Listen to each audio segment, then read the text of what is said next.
Welcome. Today we will be working on examples in preparation for exam 3. Our first example, we will have two vectors and we want to find the area of the triangle that they create. So the two ways that we can look at this is we can just remember the triangle formula, plug it in, done. The other thing is, if we don't remember, we can look into the parallelogram formula and then take half of that. So what might clue us into that? Well, let's first, if we draw out these two vectors, we'll see that for vector v, we have something like this. And for vector w, we have something like this. And we can form the parallelogram that they make and then cut it in half. Or we can just take the triangle area formula, which is essentially just the parallelogram formula divided by 2. So we might remember the area of a parallelogram to be this.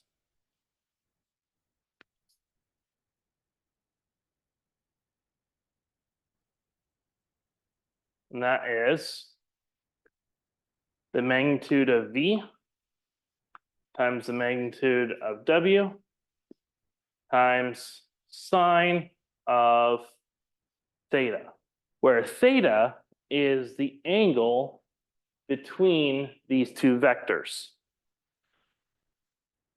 We are not given that information.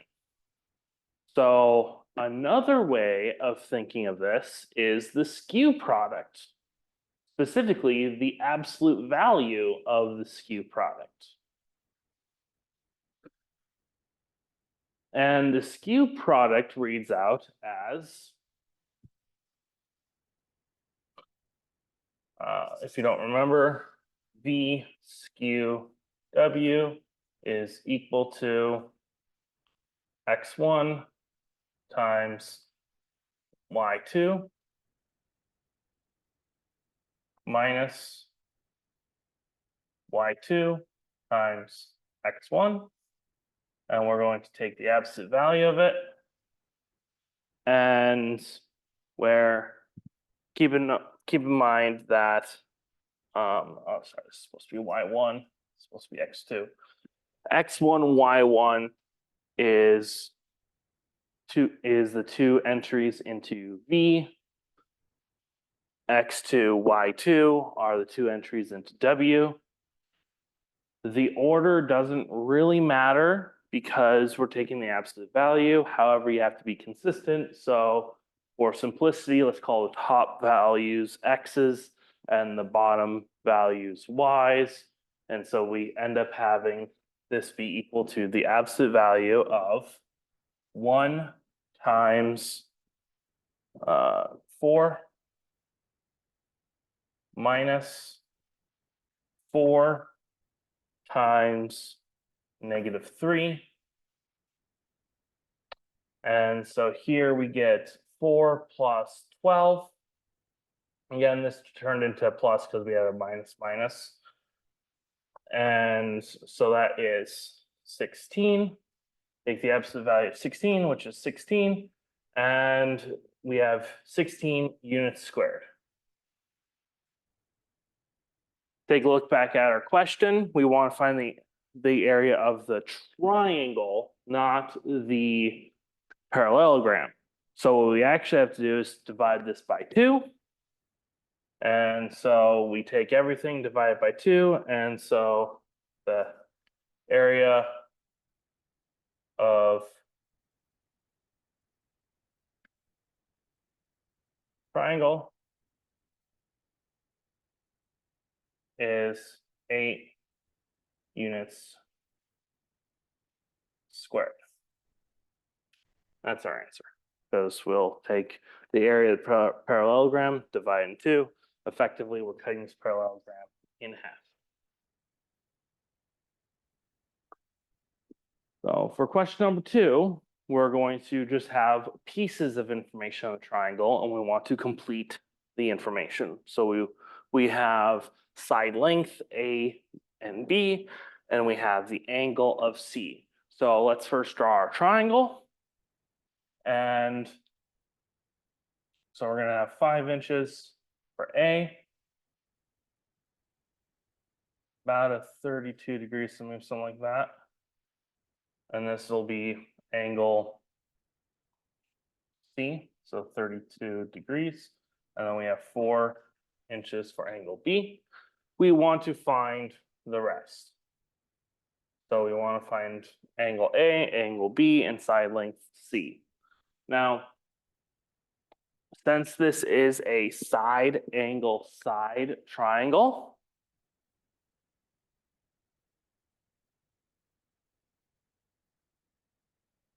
we will want to use law of cosine. We also don't have to worry about whether we can make this a triangle or not, because it's a side angle side. It's the side angle triangles that can give us trouble, where we have to check if there's 1 solution, 2 solutions, no solution. So with this, we can set up our law of sine. So we want to solve for C first. So we want to find this value, this missing side length. So we're going to have C squared is equal to A squared plus B squared minus 2AB times the cosine of angle C. Let's just plug in the missing information. And we have 5 squared, so 25, plus 4 squared, 16, minus 2 times 5, which is 10, times 4, which is 40. We're going to subtract 40, cosine of 32 degrees. Note, make sure when you plug this in your calculator that your calculator is in degrees and not radians, as that is what our angle is in. Otherwise, we will get a either wildly different answer or slightly different answer depending on how close cosine of 32 radians and cosine of 32 degrees would be. So from here, we can simplify. And so we'll get C is approximately equal to. So we're going to put this on our calculator and we're going to take the square root of it, and we're going to get something like 2.66046540.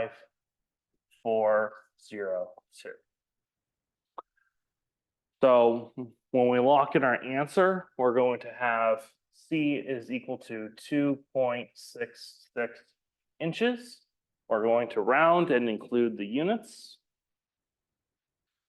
And then this answer is what we want to use for any further calculation. So the next step would be to find the next angle. We just need to find one of these. So I would use now law of sine and go, okay, I'm trying to find an angle. So sine of 32 degrees divided by our C, so 2.66046540 is equal to, and we're going to have sine of angle A all over 5. Well, we times by 5, and then we're going to take the arc sine of this. So eventually what we'll plug in our calculators is something that looks like this. Well, times by 5, getting a 5 over here. And then we'll times by arc sine or sine inverse. So we're going to take sine inverse of this big thing. And we'll find that A is approximately equal to, we'll have 95.18 degrees. And that's what we'll keep track of over here.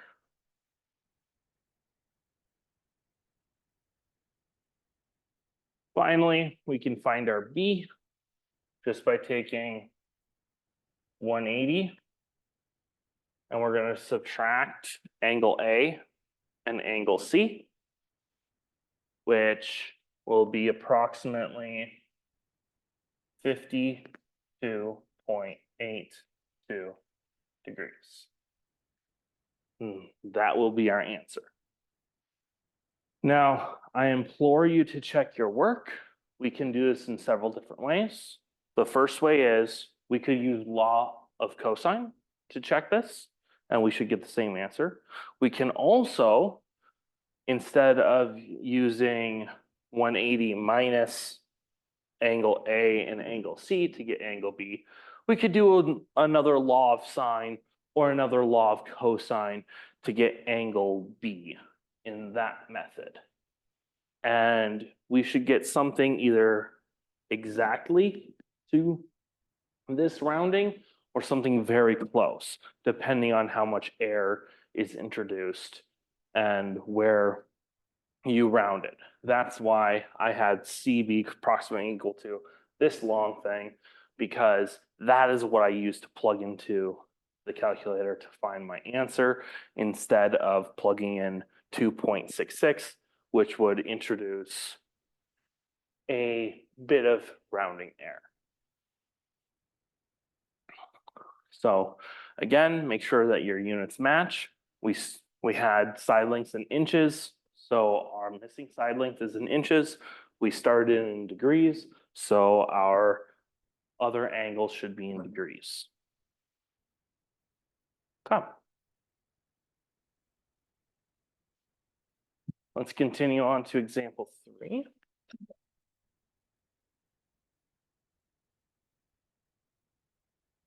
So for this one, we have theta equals 5 pi over 12. We want to find cosine of this theta, sine theta, and tangent theta. So we want to find the exact value. We don't want to estimate. We don't want to just plug in a calculator and get an estimated value. We want to show our work on how to get these exact values using either the double angle, half angle, add, or difference formulas. Now, in a previous video, I remarked that they're all basically the same formula, just special cases. And that we want to use one of them here. And so for the base, we should just write down our formula and go from there. So we have sine of alpha plus, or let's do difference, minus beta is equal to, and we have sine of alpha cosine of beta minus cosine of alpha times sine of beta. And from here, we now want to find an alpha and a beta, an appropriate one. So let's look at our theta, and we can go, all right, this is equal to 10 pi over 24. Okay. We want to find a way to split this into adding to 10, but then also reducing the denominator into some angle that we're comfortable with, that we know the exact values from our unit circle. So we can start playing around and go, all right, well, what are the factors of 24? Well, 6 times 4 equals 24, and they're factors of 12, so that's a good stepping stone. So we can start with 10 pi over 24 is equal to, we have 6 minus 4. And so I put these in the denominator, and we want to try and get to here. This is our goal. But before that, we have to do a little bit of work and go, okay, 10 pi over 24 equals 24 minus something over 24. We're going to have a pi here. How can we get to 10? Well, we can go, all right, well, we could go 12 minus 2. Well, this gets us pi over 2 minus pi over 12. That's not quite what we want. Okay. Well, what if we had something like 6 pi? Or maybe even like 16 pi, something like that. Okay, well, 16 pi minus 6 pi over 24. Well, that works. That gets us 10. What are these reduced to? Well, I can divide by 4, and I get 4 pi over 6, which is 2 pi over 3. And then here, I get 6 pi divided by 24. Well, 24 divided by 6 is 4. I just get pi over 4. So 2 pi over 3 minus pi over 4 gets us 10 pi over 24, which is 5 pi over 12. And we can double check that by undoing our work real quick and just making sure, okay, well, if I times this one by 4, this one by 3, we end up getting 8 pi over 12 minus 3 pi over 12. That gets us 5 pi over 12. So we get our answer. And there are several different ways of doing this. This was just one that we found. So we found 3 pi, or sorry, we found 4 pi over 3 minus pi over 4 equals 5 pi over 12. So this is what we can plug into our formula now. So we have sine of 4 pi over 3 minus pi over 4 is equal to sine of, sorry, I keep messing this up. This is a 2. There we go. 2 pi over 3 minus pi over 4. So we have sine of 2 pi over 3 times cosine of pi over 4 minus cosine of 2 pi over 3 times sine of pi over 4. And we can simplify, and we get sine of 2 pi over 3. Well, that is square root 3 over 2. Positive because we're in the second quadrant. Cosine of pi over 4 is square root 2 over 2. And then we have minus cosine of 2 pi over 3, which is negative 1/2 because we're in the second quadrant. And sine of pi over 4 is again square root 2 over 2, which This is square root 3 times square root 2. So that's square root 6 all over 4. We're going to have a minus a negative, so positive square root 2 over 4.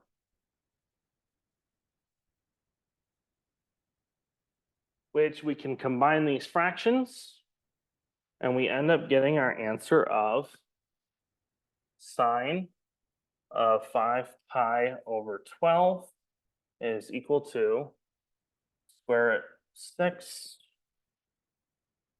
plus square root 2 all over 4. So that's our sine.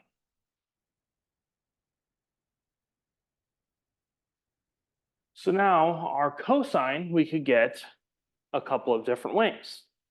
We could set up the formula for cosine, or we could use the Pythagorean identity. So let's use let's actually show both.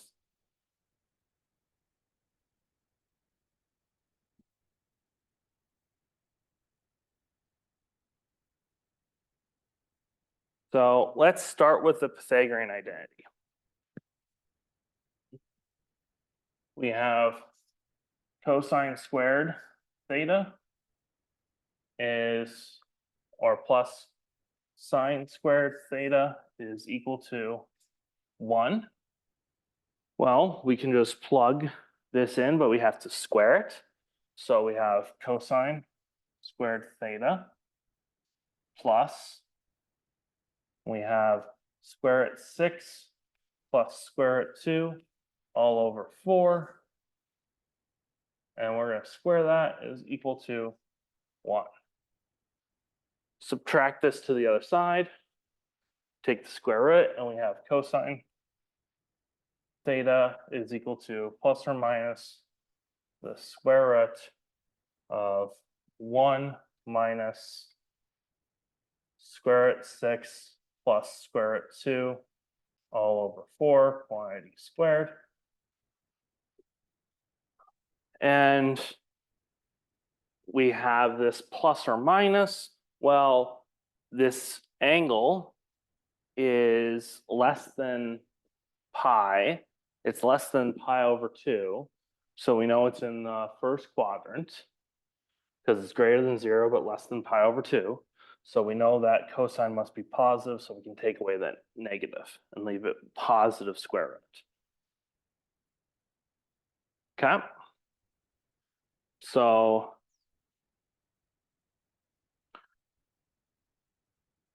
now what we can do is just leave that as our answer because we wanted to find cosine theta.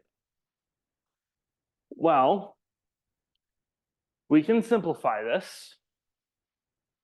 Take a bit of work, but we'd eventually get somewhere. You could also leave it just as that, maybe just simplify the numerators, combine this into one fraction. However, we'll see that for me, I'm okay with this answer, but let's see how we would get this answer with the other formulas. So we have cosine of alpha minus beta is equal to cosine of alpha times cosine of beta plus sine of alpha times sine of beta. So I plug these values in and I get cosine of 2 pi over 3 times cosine of pi over 2 plus, and we get sine of 2 pi over 3 times sine of pi over 2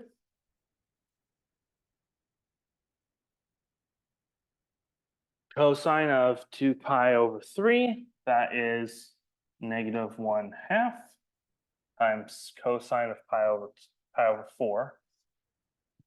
So these are supposed to be. And we have square root 2/2 plus sine of 2 pi over 3, and we have square root 3/2 positive times square root 2/2. And then we get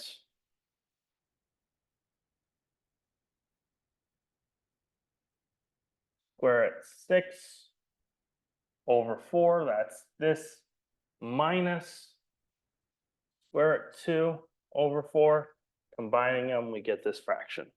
So here we get a negative square root 2/4, that's this. And then here we have a 6/4, that's this part of the fraction. And this equals cosine of 5 pi over 12. Now, we can look at these two things and go, how in the world are they the same? Well, we get a little bit of shenanigans with here. If we simplify this, we'll end up getting it to look like that. Those steps I don't want to. Well, actually, yeah, let's go through it. I think that there's good value in that.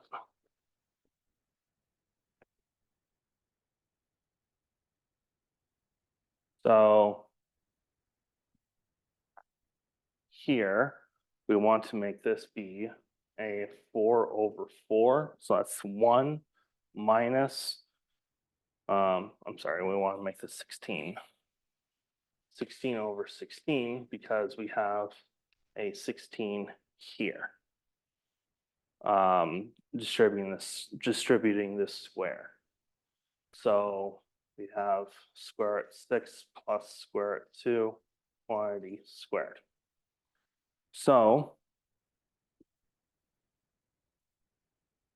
we have this all underneath the square root, which is good because then I can pull out this 16 and I get 1/4. I can see this. So we have,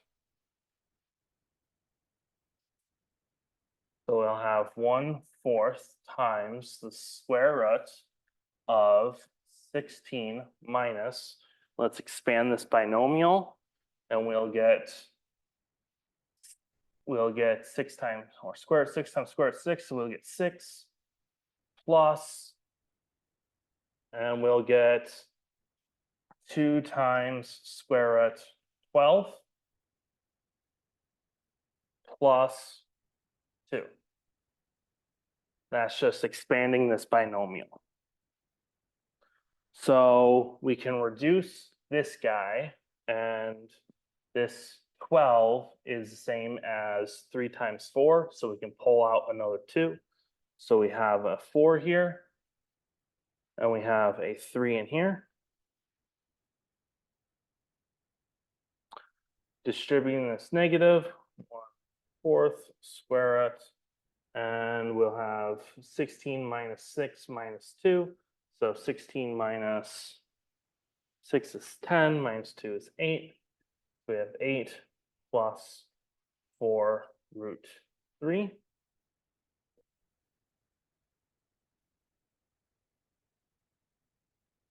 So I'm going to go back to 2√12 I'm going to go back to that because I want to build out into this again. So how do we do that?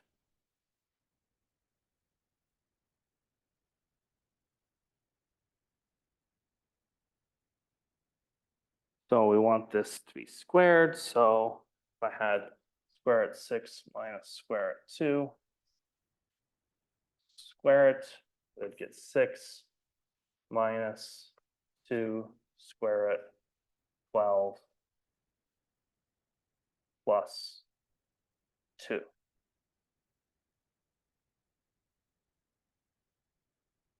So there's our 8.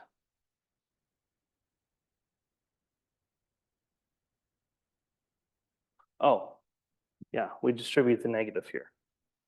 So it should be a minus. So then, so we still have this, so we can split this 6 and make this 8 become 6 and plus 2.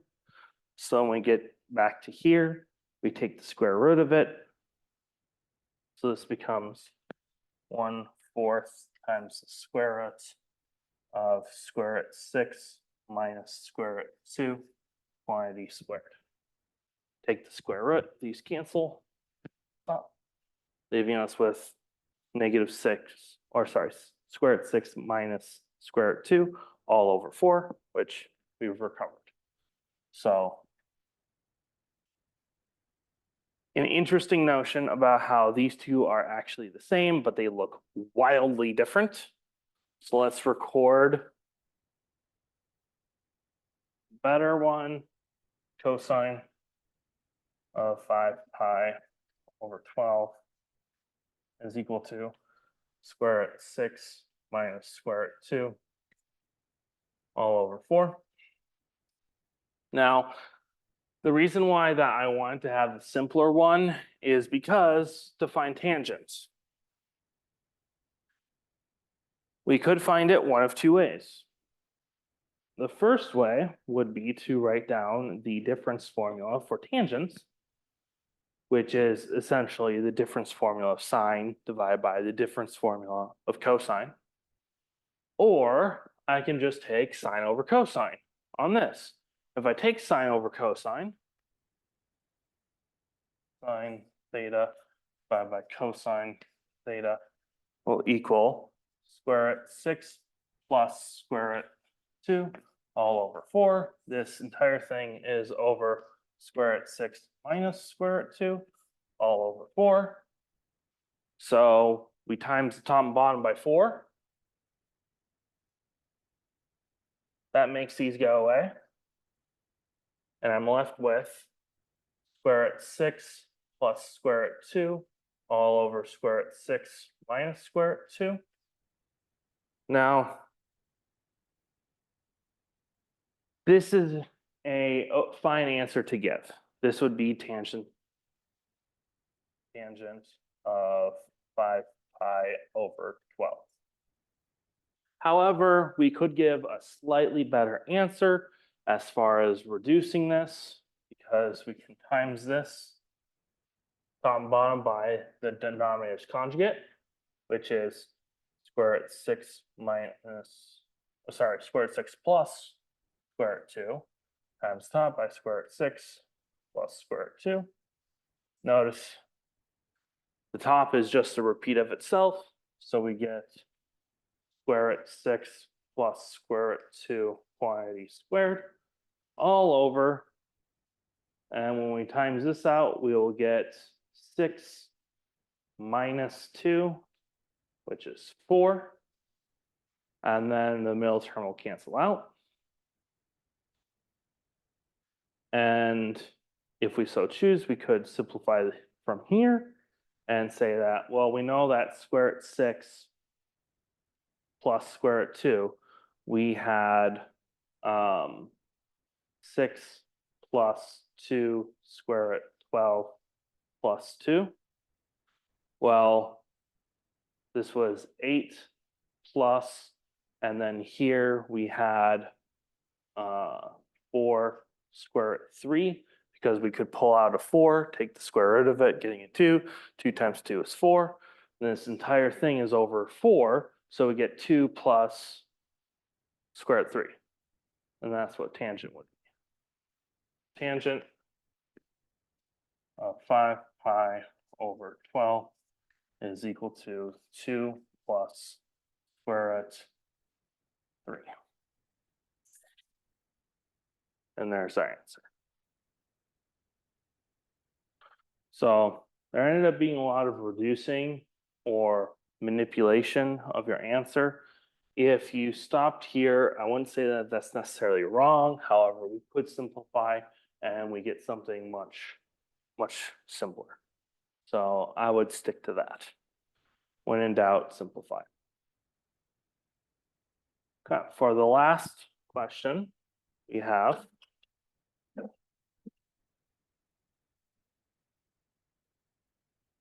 cosine of 2 theta minus 2 cosine of theta is equal to 3. We want to solve this equation. So we will first use our, we could either think of this as a half angle formula, or we could think of this as substituting in the double angle formula for cosine, which is 2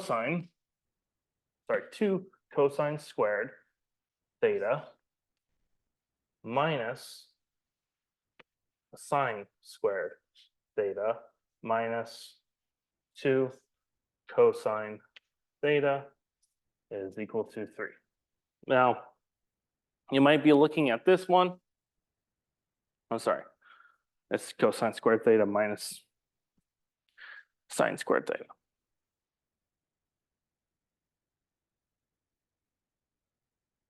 You might be looking at this one going, well, couldn't I just make this 1 minus cosine squared theta and put this through? And I think that would be better. So we'll end up having this identity. So cosine of 2 theta could be reduced in this way or with the sine. I would want to remove the sine because we don't have any other sine in here. So I don't want to introduce another variable. Plus, I can start seeing that, oh, I have a cosine squared.